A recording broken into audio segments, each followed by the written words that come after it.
Fatty liver നന്നായിട്ട് നമ്മുടെ ശരീരത്തിൽ ബാധിച്ചിട്ടുണ്ടോ ഇല്ലേന്ന് അറിയാന് നമുക്ക് വയറ് USG അബ്ഡോമൻ ചെയ്ത് കഴിഞ്ഞാൽ ഏകദേശം നമുക്കൊരു ധാരണ കിട്ടും.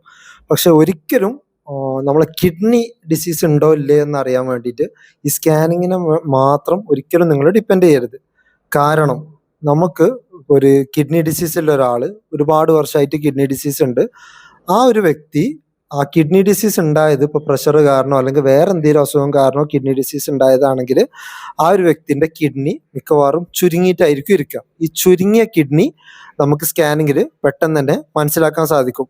പക്ഷേ ഇതിൽ ശ്രദ്ധിക്കേണ്ട കാര്യം, ഇതിന് പകരം ഈ ഒരു വ്യക്തിക്ക് ഒരുപാട് കാലം പ്രമേഹം ഉണ്ടായിട്ട് ഈ പ്രമേഹം കൺട്രോൾ ചെയ്യാതെ അത് കാരണമാണ് കിഡ്നി ഡിസീസ് ഉണ്ടായിട്ടുണ്ട് എന്നുണ്ടെങ്കിൽ ആ ഒരു വ്യക്തിന്റെ കിഡ്നിന്റെ പ്രവർത്തനം നല്ല രീതിയിൽ നിന്ന് ഏകദേശം ഷട്ട് ഡൗൺ ആവാനുള്ള പ്രവർത്തനം നിൽക്കേണ്ട വക്കിലെത്തിയിട്ടുണ്ടെങ്കിലും ഒരു പക്ഷേ ചിലപ്പോൾ കിഡ്നിന്റെ സൈസും സ്കാനിങ്ങും ചിലപ്പോൾ നോർമലായിരിക്കും.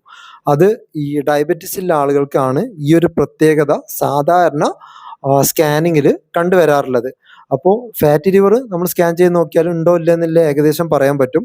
സാധാരണ കിഡ്നി ഡിസീസ് ബാധിച്ച ആളുകളെയും വൈറസ് സ്കാൻ ചെയ്ത് നോക്കിക്കഴിഞ്ഞാൽ കിഡ്നി ചുരുങ്ങിയിട്ടുണ്ടോ ചുരുങ്ങിയിട്ടില്ല എന്നുള്ളത് ഏകദേശം അതിൽ നിന്ന് മനസ്സിലാവും. പക്ഷേ ഈ ഷുഗറുള്ള ആളുകൾ എന്താ വെച്ചാൽ സ്കാൻ ചെയ്ത് നോക്കിയാൽ കിഡ്നി ഡാമേജ് ആണെങ്കിൽ പോലും ചിലപ്പോൾ സ്കാനിങ്ങിൽ കിഡ്നി നോർമലായിട്ട് ചിലപ്പോൾ കണ്ടേക്കാം. അത് ഈ ഡയബറ്റിസ് കിഡ്നിനെ ബാധിച്ചിട്ട് കിഡ്നി ഫെയിലിയർ ആയ ആളുകളിലാണ് ഈ ഒരു പ്രത്യേക രീതിയിൽ സാധാരണ കാണപ്പെടാറുള്ളത്. അപ്പോൾ നിങ്ങൾ സ്കാനിങ് ചെയ്തിട്ട് അതിൻ്റെ റിപ്പോർട്ട് വെച്ചിട്ട് മാത്രം നിങ്ങളുടെ കിഡ്നി ഹെൽത്തി ആണോ ഹെൽത്തി അല്ലേ എന്നുള്ള തീരുമാനം ഒരിക്കലും എടുക്കരുത്.